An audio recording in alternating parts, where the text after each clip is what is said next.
Hello, welcome back to my channel English Sahitya. In this video, we are going to start class 6th Honeysuckles book question answer chapter number 5th. So first of all आप channel को like and subscribe कर लीजिए, जिससे क्या है आपको इससे पहली वाली जो इस चैप्टर की वीडियो है उसको आप अच्छे से उसकी ट्रांसलेशन देख सकते हो, हिंदी में अच्छे से समझ सकते हो, तभी आपको क्या है क्वेश्चन आंसर करने में भी आसानी होगी। ओके, चैप्टर का नाम क्या है? और डिफरेंस काइंड ऑफ स्कूल, एक अलग तरीके का जो स्कूल है, मतलब यहाँ पर इसमें क्या है, एक लड़के का उल्लेख है जो क्या है इस जो ये स्कूल है इसको देखने के बारे में उसकी क्या है बहुत सारी इच्छा थी, क्योंकि वो बहुत लोगों से सुन चुका था कि यहाँ पे एक अलग टाइप का स्कूल है। वो क्या है, इसको व्यक्तिगत रूप से इसके बारे में जानना चाहता था, इसलिए क्या है वो मिस वी के स्कूल में जाता है इस स्कूल के बारे में जानने के लिए। इस स्कूल का वास्तविक उद्देश्य सिर्फ नियम जो स्कूल के जो नियम होते हैं, गतिविधियां सिखाना नहीं था, मतलब सिर्फ पढ़ाना, बल्कि वैचारिकता जो यानी जो दूसरों के प्रति दयालुता होती है, जिम्मेदारी होती है, जिम्मेदार नागरिक बनना भी सिखाना था। जिम्मेदार नागरिक मतलब हमें देश में रह के एक दूसरे की हेल्प करनी चाहिए, एक दूसरे को समझना चाहिए, ये सब चीज़ें क्या है इस स्कूल के एक रिस्पॉन्सिबिलिटी की तरह ये क्या है प्रैक्टिकल रूप से लोगों को सिखा रहे थे कि जो ब्लाइंड होता है, जो देख नहीं सकता मतलब ब्लाइंड होता है, या जो सुन नहीं सकता, जो बोल नहीं सकता, उसकी फीलिंग कैसी होती है। तो इस स्कूल ने क्या है एक जिम्मेदारी ली हुई थी कि मतलब सारी फीलिंग्स क्या है बच्चों को होनी चाहिए सबके बारे में। एक जिम्मेदारी नागरिक बनने के लिए क्या है इन सब चीज़ों के बारे में जानना जरूरी है, क्योंकि हमारे देश में क्या है डिफरेंट टाइप्स के लोग होते हैं। तो हम जब देखते हैं तो हमें क्या है ऐसे फीलिंग नहीं आती है कि हम नहीं समझ पाते कि उनके साथ क्या बीत रही होगी। तो इस कहानी के बारे में पढ़ने के लिए क्या है आपको सबसे पहले इससे पहले वाले वीडियो को देखना होगा, अच्छे से समझना होगा, तभी क्या है आप इसके क्वेश्चन आंसर अच्छे से समझ पाओगे जो इसमें क्वेश्चन आंसर दिए गए। तो let's start the question answer. Working with the text page number 62 and 63, जो इसके क्वेश्चन आंसर है उनके आंसर है वो क्या है 62 और 63 पेज नंबर से। ओके, इसमें क्या है put these sentences from the history in the right order and write them out in a paragraph, don't refer to the text। कहानी के इन वाक्य में सही क्रम में रखना है आपको, और क्या है एक पैराग्राफ के रूप में लिखना है इसको, and write them out in a paragraph. जो ये सेंटेंस लिखे गए इनको क्या आपको एक पैराग्राफ में बना लिखना है। ओके, तो हम सीधा पैराग्राफ पे चले जाते हैं, या फर्स्ट ऑफ ऑल चलो थोड़ा सा देख लेते हैं। I shall be so glad when today is over. तो लड़की ने क्या कहा था, आज का दिन जब खत्म होगा तो क्या है मैं बहुत खुश होंगी, क्योंकि ये बहुत डिफिकल्ट टास्क था उसके लिए, जो आइस पे जो उसकी पट्टी बंधी हुई थी, मतलब कुछ ना देख पाना। उसे क्या फील हो रहा था कि मैं कभी भी किसी चीज पे लग के गिर सकती हूँ और मुझे क्या है चोट लग सकती है, मैं कभी भी हर्ट हो सकती हूँ। Okay, having a leg tied up and hopping about on a crutch is almost fun I guess. तो उसे क्या लग रहा था, मुझे लगता है कि एक पैर को बांध कर मतलब जो छड़ी के सहारे से घूमना लगभग क्या है एक मजेदार गेम है। हॉपिंग करना है, मतलब अगर कोई किसी के पैर में कोई फ्रैक्चर है या किसी के पास पैर नहीं, तो वो ये क्या उसके उसको गेम लग रहा था, लेकिन एक्चुअल में ये नहीं होता। अगर पैर नहीं होता तो उसके बिना हम क्या कुछ भी नहीं कर पाते, चल नहीं सकते, मतलब कुछ भी हमें काम करना होता है, गाड़ी चलानी होती है, कुछ भी करना होता है, तो वो चीज़ें हम कुछ भी नहीं कर पाएंगे अगर हमारे पास एक पैर नहीं होगा। ओके, तो उसे क्या लग रहा था, लेकिन वो गेम की तरह ले रही थी, बच्चे है तो बच्चों की तरह वो सोच रही थी इसके बारे में। आई don't think I will mind being deep for a day, at least 2 month, not much. मुझे लगता है कि मुझे एक दिन के लिए बहरा होने में भी कोई आपत्ति नहीं होगी, मतलब आपत्ति होगी, एक कोई आपत्ति होगी, कम से कम इतना तो नहीं है कि मतलब कम एटलीस्ट नॉट मच, मतलब वो क्या कह रही है उस लड़की क्या कह रही है कि इतना डिफिकल्ट नहीं होगा, मतलब मुझे अंधा होना भी मतलब एक दिन मतलब बहरा होना भी मेरे लिए क्या है डीप डीप, मतलब बहरा होना इतना डिफिकल्ट नहीं होगा जितना आंखों के बिना मतलब सबसे ज़्यादा डिफिकल्ट है, वो ये समझाने की कोशिश करी। But being blind is so frightening, लेकिन अंधा होना क्या है सबसे ज्यादा फ्राइटनिंग है, भयानक है। Only you must tell me about things, तो तुम्हें ही मुझे क्या है मुझे चीज़ों के बारे में बताना होगा। Let's go for a little walk, चलो मतलब थोड़ा घूमने चलते हैं। और यहाँ पे क्या है, the other bad days can't be half as bad as this. दूसरे बुरे दिन इसके आधे बुरे भी नहीं हो सकते, मतलब जितना बुरा आंखों में पट्टी बांध कर चलना है। तो इसे हम पैराग्राफ में फ्रेम करते हो। ओके, जैसे let's go for a little walk, so first of all हम क्या लिखेंगे, let's go for a little walk. मतलब थोड़ा बहुत आप अपने तरफ से भी लिख सकते हो इसमें। जैसे मैंने आपके लिए पैराग्राफ बना दिया है, आप खुद से भी बना सकते हो इसको। ओके, तो यहाँ पे क्या है, चलो थोड़ा घूमने चलते हैं। Okay, only you must tell me about things, तुम्हें ही मुझे क्या है चीज़ों के बारे में बताना होगा। I shall be so glad when today is over, है वो बता रही है कि आज का दिन जब खत्म होगा मुझे बहुत ज़्यादा खुशी होगी। The other bad day can't be half as bad as this, बुरे मतलब दूसरे बुरे दिन इसके आधे बुरे भी नहीं हो सकते जितना कि आंखों में पट्टी बांधना सबसे बुरा दिन है। Having a leg tied and hopping about a crutch almost fun I guess, मुझे लगता है कि पैर को बांधकर मतलब छड़ी के सहारे से जो घूमना लगभग क्या है मजेदार है। I don't think I will mind being dip for a day, मुझे लगता है कि मुझे एक दिन के लिए बहरा होना भी कोई आपत्ति नहीं होगी, मतलब कोई आपत्ति होगी। एटलीस्ट नॉट मच, मतलब कम से कम इतना नहीं होगा। But being blind is so frightening, लेकिन अंधा होना क्या है बहुत ज्यादा भयानक है। क्वेश्चन नंबर 2, बी है answer the following questions. Why do you think the writer visited miss Beam's school, आपके अनुसार लेखक ने बिम जो मिस बीम के स्कूल का दौरा क्यों किया। तो इसका आंसर होगा the writer had heard a lot of praise about the unique teaching method, तो उसने यहाँ पर जो यूनिक टीचर जो पढ़ाने का जो अलग तरीका था, जो बिल्कुल यूनिक, मतलब यहाँ पे ऐसा कहीं पर भी ऐसी टीचिंग नहीं की जाती, तो इसके बारे में क्या राइटर ने बहुत ज़्यादा सुना हुआ था। So he visited her school to have a personal experience with the new method of teaching, तो क्या है वो नए तरीके के जो टीचिंग मेथड थी तो उसके बारे में वो जानना चाहता था, उसके अनुभव लेना चाहता था, इसलिए क्या है वो उन्होंने विजिट किया था इस स्कूल में। Okay, question number 2, what does the game that every child in the school had to play, तो वो कौन सा खेल था जो क्या है हर बच्चे के जो जो स्कूल के हर बच्चे को खेलना पड़ता था।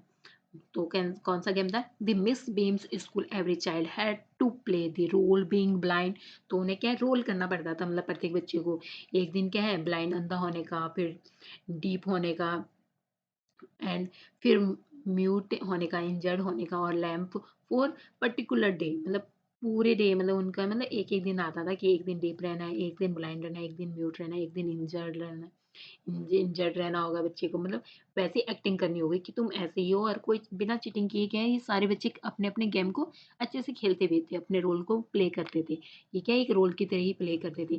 This was like a game that they had to play and format a key part of their training, तो वो क्या है इसको अपने अच्छे से करते थे ये लोग सारे जो बच्चे होते थे, मतलब अपने आंखों पे पट्टी को बांध देते थे बिना झांके, अंधे अंधे का जो रोल करते थे वो भी पूरे अच्छे तरीके से करते थे, कोई भी इसमें क्या है चीटिंग नहीं करता था, जैसे बच्चे जो रोल दिया गया है वो पूरी अच्छे से करते थे ईमानदारी से। क्वेश्चन नंबर 4 क्या है, what was the purpose of these special day, तो क्या पर्पस हो सकता है मतलब उद्देश्य क्या हो सकता है इस डेज का, तो इसका आंसर होगा the main purpose of these special days was given a student personal test of misfortune, तो क्या है जो क्या है इन दुर्भाग्यों के बारे में, मतलब पर्सनली जब हम प्रैक्टिकली इन सब चीज़ों को करेंगे तो हमें अनुभव होगा क्या क्या डिफिकल्टीज होती है इन सब चीज़ों को करने में, हम बिना हाथ के कुछ नहीं कर पाते, अगर किसी बात लेग नहीं है तो चलना कितना मुश्किल होता है, अगर आइज़ नहीं है तो कितना मुश्किल होता है मतलब लाइफ को फेस करना, तो इन सब चीज़ों को क्या है वो प्रैक्टिकली अनुभव करवाना चाहते हैं, मतलब पर्सनल टेस्ट देना चाहते हैं इन दुर्भाग्यों के बारे में जो मिसफॉर्चून होते हैं, and acting or disability for a day would help them understand the feeling of people born with such a disability, तो क्या है जो क्या है एक दिन के लिए जो ये बना रहता है, जो अधिनियम बना रहता है, मतलब इसके बारे में ऐसी विकलांगता के साथ जो पैदा हुए लोगों की भावनाओं को क्या है समझने में मदद करती है, जो यहाँ पर क्या है इन बच्चों से पार्टिसिपेट कराया जाता है। Have a respect for needy people in society, और इससे क्या है रिस्पेक्ट की भावना भी पैदा होगी कि जो नीडी पीपल्स होते हैं जिनको इन सब चीज़ों की जरूरत होती है उनकी हेल्प भी कर सकते हैं और समझ भी सकते हैं हाँ उन्हें कितनी डिफिकल्टी होती है मतलब सोसाइटी में हर चीज़ को फेस करने में। This training prepare the student to become a good and responsible human beings, तो ये क्या है ये जो ट्रेनिंग है ये क्या है छात्रों को अच्छा और गुड और रिस्पॉन्सिबल ह्यूमंस बीइंग बनाने के लिए क्या तैयार करता है। ओके, नेक्स्ट है working with language, page number 63 and 65, question number A, match the word and praises places with their meanings in the box below. तो क्या है, आपको इन सबको ये क्या है मीनिंग्स को ढूंढना है। जैसे ऑलमोस्ट में क्या होता है, लगभग होता है। इट हर्ट आर मतलब मुझे दुख हुआ। टेरिबल मीन्स भयानक। टेस्ट ऑफ स्ट्रेंथ ऑफ मतलब की ताकत का परीक्षण करना, मतलब टेस्ट स्ट्रेंथ मतलब उनकी ताकत का परीक्षण करना। एंड अंडरस्टैंडिंग ऑफ डिफिकल्टीज कठिनाइयों को समझना। वांटिंग टू बी होम मतलब घर जाना चाहता है। वेलकम और वेलकम चेंज कुछ स्वागत के लिए परिवर्तन। नॉट वेरी केयरिंग बहुत मतलब बहुत ज़्यादा देखभाल करना नहीं, मतलब ज़्यादा देखभाल नहीं करना। तो क्या आपको यहाँ पे क्या मैच क्वेश्चन जो दिया गया है आपके एनसीईआरटी में, आप वहाँ पे देख सकते हो। फर्स्ट ऑफ ऑल क्या आप खुद से ट्राई करो इसे मैच करने के लिए, और फिर क्या है आंसर को देखो। ओके, आपने सही से किया है इसके आंसर को या नहीं। जैसे होम सिक, होम सिक कौन होता है, वेटिंग टू बी होम मतलब घर की जिसे याद आ रहा हो, जो घर जाना चाहता हो, तो उसे क्या कहते हैं, होम सिक कहते हैं। ओके, जिसे घर की बहुत ज़्यादा याद आती है उसे क्या कह सकते हो आप, होम सिक कह सकते हो। प्रैक्टिकली, प्रैक्टिकल मतलब जो व्यवहारिक रूप से किया जाता है, जो हमें करके करना होता है, मतलब खुद से, ये नहीं कि सिर्फ जो बुक में लिखा है सिर्फ वो उसी को याद कर लेना, नहीं, मतलब खुद से प्रैक्टिकल करना। जैसे साइंस में आप बहुत सारे प्रोजेक्ट होते हैं, उसमें क्या आप प्रैक्टिकली सब कुछ करते हो। प्रैक्टिकल मतलब लगभग मतलब अपने आप से करना। ओके, इट पेन्स मी इससे क्या है मुझे दुख होता है। जैसे वो स्कूल में आता है तो वो देखता है कोई अंधा है, कोई लंगड़ा है, कोई मतलब देख सुन नहीं पा रहा है, तो ये क्या है वो राइटर क्या कह रहा है, मुझे क्या इससे पेन हो रहा है, मुझे क्या इससे दुख होता है। इट हर्ट मी मतलब मुझे दुख हुआ। अप्रिशिएट मतलब सराहना करना इन सब चीज़ों की। अंडरस्टैंडिंग टू डिफिकल्टीज मतलब कठिनाइयों को समझना। थॉटलेस विचार शून्य। इट नॉट वेरी केयरिंग मतलब बहुत देखभाल करना करने वाला नहीं। एक्सरसाइज मतलब व्यायाम करना। Test to strength of relief means राहत देना। वेल और वेलकम चेंज मतलब एक स्वागतीय परिवर्तन मतलब लाना, मतलब रिलीव करना। और गेस्टली मतलब टेरिबल भयानक, मतलब बहुत ही ज्यादा गेस्टली मतलब भयानक होगा। ओके, तो इसका आंसर है ये। तो नेक्स्ट है question number B. Reword these lines from the story. आपको क्या करना है, इन पंक्तियों को क्या है दोबारा से रीवर्ड करना है। ओके,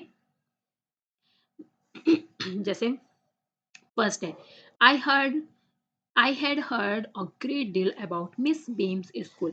मैंने मिस बीम स्कूल के बारे में बहुत कुछ सुना था। तो इसको आपके क्या कैसे रीराइट करेंगे, the writer had heard a lot of praise. तो लेखिका ने मिस बी की स्कूल के बारे में बहुत सारी चीजें, बहुत सारी प्रशंसा सुनी थी from people about a different teaching method to Miss Beam's school. तो इसको कैसे रीराइट कर सकते हैं, like this. Okay, question number 2 है, miss beam was all that I had accepted, middle aged full of authority।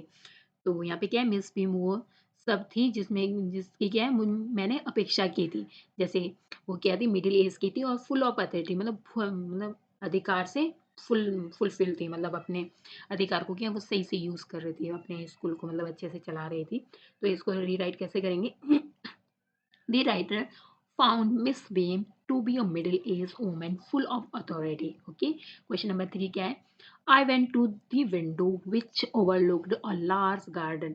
तो मैंने उस खिड़की के पास गया और मैंने क्या है एक बड़ा सा बगीचा दिखाई देता था वहां से। सॉरी, तो इसको रीराइट करेंगे। The writer looked out the window and saw a large garden. Question number 4 क्या है? We can't not bandage the children's mouth so they really have exercise their willpower। तो हम क्या है बच्चों के मुंह पे जब पट्टी बांधेंगे, बैंडेज को जब बच्चों के मुंह पे नहीं बांधेंगे, मतलब तो कांट मतलब नहीं बांधेंगे, तो क्या है इससे क्या होगा, they really have exercise their will power. तो क्या है वो वास्तव में अपनी इच्छा शक्ति का क्या है प्रयोग करना होगा उन्हें। तो इसका आंसर क्या होगा, the children's had to use their will power to keep quiet. तो उन्हें क्या है बच्चों को चुप रहने के लिए क्या अपनी इच्छा शक्ति का प्रयोग करना पड़ता है, क्योंकि उन्हें क्या अपनी इच्छा को मानना होगा। कुछ कहने का मन करेगा, नहीं ये खाना है, अभी ये करना है, ये बोलना है, तो वो क्या है कुछ भी नहीं बोलेंगे। तो इससे क्या है उनकी दिमाग में क्या कंट्रोल आएगा, मतलब अपने अपने आप को क्या है वो कंट्रोल कर सकते हैं इससे। Okay, question number C, given this page from dictionary look at the carefully. तो क्या है आपके नीचे जो डिक्शनरी के वर्ड दिए गए उनको क्या आपको केयरफुली से देखना है, मतलब ध्यान से देखो। And find a word which means the same as ghastly. तो आपको क्या है गेस्टली टेरिबल होता है जैसे, तो क्या है मतलब भयानक। तो आपको क्या है इस शब्द के जैसा ही ढूँढना होगा जो क्या है 2 अर्थ में लिखा है। Write down the word and it's 2 meaning. तो आपको क्या है 2 मीनिंग ढूँढने हैं, 2 अर्थ लिखने हैं इसके, ठीक है? तो क्वेश्चन नंबर 2 क्या है? Find a word meaning a part of school year. तो क्या है आपको स्कूल वर्ष के एक भाग का अर्थ को क्या है बताने वाला शब्द को ढूँढना है आपको इस जो ये दिया गया है, ओके? क्वेश्चन नंबर 3 क्या है? Find a word that means examination. ऐसे शब्द को ढूंढना है जिसका मतलब क्या है एग्जामिनेशन। एग्जामिनेशन मतलब किसी के बारे में मतलब एग्जामिनेशन मतलब परीक्षण करना किसी चीज का, ओके?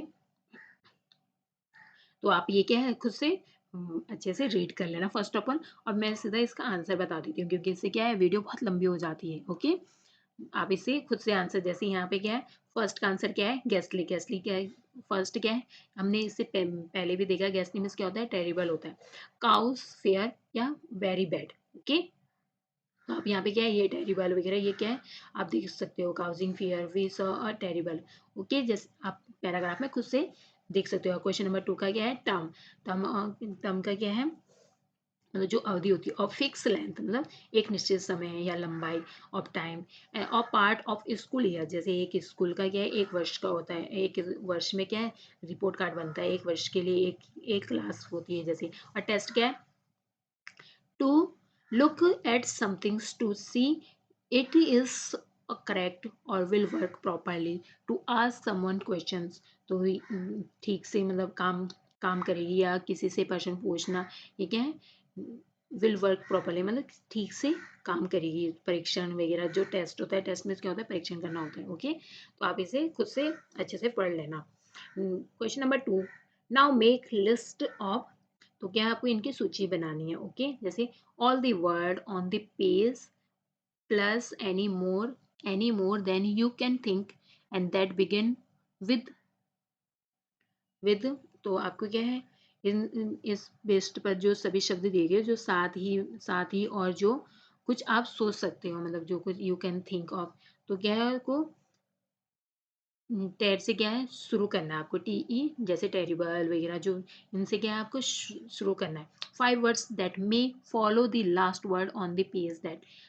जैसे पहले का आंसर क्या है जैसे टी ई डबल आर। तो यहाँ पे क्या बन सकता है टेरेस बन सकता है जो छत होती है, टेरिबल मीन्स भयानक बन सकता है, और टेरिबिलिटी मतलब ये भी भयानक होता है। टेरिटोरी मीन्स जो क्षेत्र होता है, टेरिफाई मीन्स भयानक होता है, टेरर मीन्स भय होता है, और ट्रेन मीन्स जो इलाका होता है। तो ये क्या है आपके टी ई डबल आर से सारे शब्द बने हैं, ओके? नेक्स्ट क्या है 5 word not may follow the last word on the page that. तो 5 शब्द को बनाने जिसके अंतिम शब्द का अनुसरण जो कर रहे होंगे। तो इसका क्या है जैसे दैट बॉय जैसे वह लड़का, हाउस घर, कार, डॉग और क्वेश्चन। और थर्ड क्या है write down your own meaning of the word that then write down the meaning given the dictionary. तो क्या है आपको write down your own meaning of the word thank. तो क्या है आपको धन्यवाद शब्द का क्या आप धन्यवाद शब्द का अपना अर्थ लिखना है आपको यहाँ पर, एंड देन और फिर क्या है आपको डिक्शनरी में दिए गए अर्थ को लिखना है। जैसे thank to express gratitude to some one for help. तो फर्स्ट ऑफ ऑल हम थैंक्स का प्रयोग कहाँ करते हैं जब किसी ने आपकी सहायता की हो किसी में चीज़ में हेल्प की हो ये। तो क्या है आप इसके लिए क्या अपना आभार व्यक्त करते हो। और शोइंग काइंडनेस और क्या है किसी के प्रति आप दया दिखाने के लिए। In the dictionary to say we are grateful to someone. तो डिक्शनरी में इसका क्या है ये कहना है कि किसी के प्रति क्या आभार व्यक्त करना, ओके? तो अब क्या है ये एक पॉम है, ओके? सो हम इसको रीड करते हैं जैसे ऑल बट ब्लाइंड। तो अंधे को छोड़कर सब कुछ। इन हिज चैम्बर्ड होल मतलब कुछ कक्षयुक्त छेद में। एंड ग्राफ्स फोर वॉर्म्स कीड़ों को टटोलना एंड दी फोर क्लोव्ड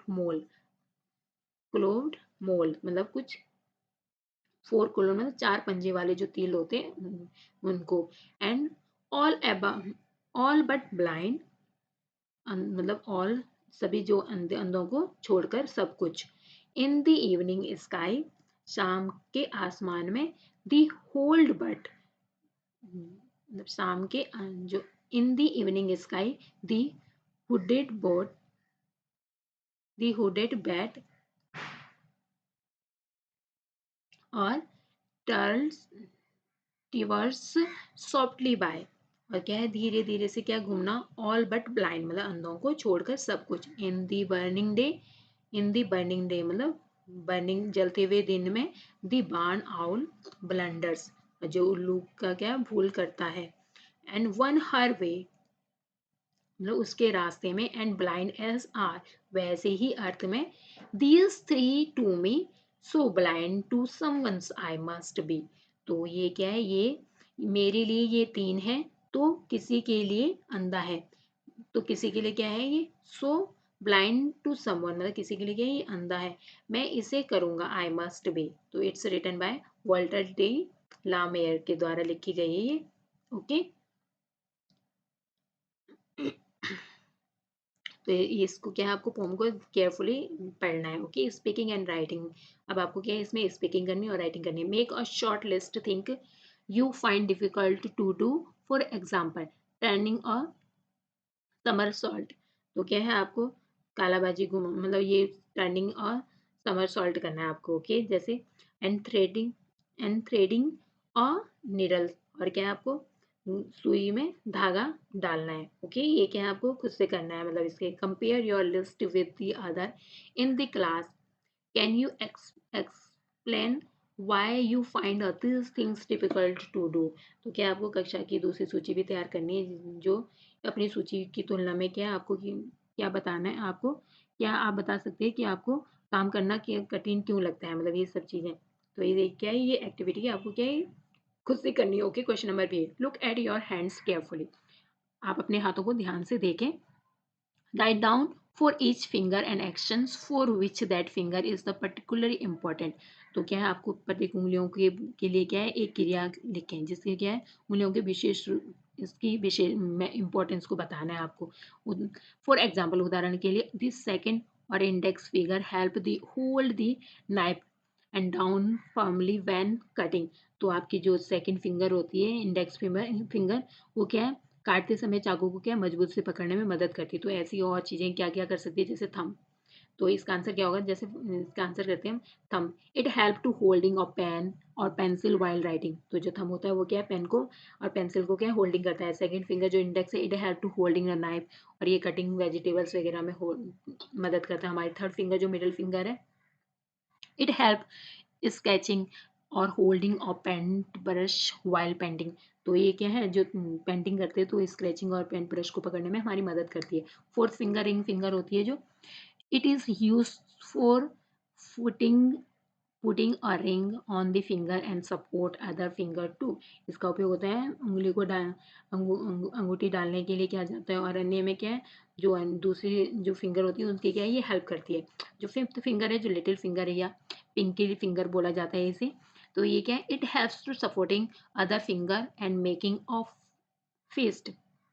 तो क्या है ये मुट्ठी बनाने में और क्या बोलते हैं अदर चीज़ों में क्या है जो बाकी जो फिंगर्स हैं उनको क्या है सपोर्ट करती है। Okay thank you for watching, don't forget to subscribe, please मेरे चैनल को लाइक एंड सब्सक्राइब कर दीजिए जिससे कि मैं आपके लिए और भी अच्छी अच्छी वीडियो बना पाऊँ। Okay thank you.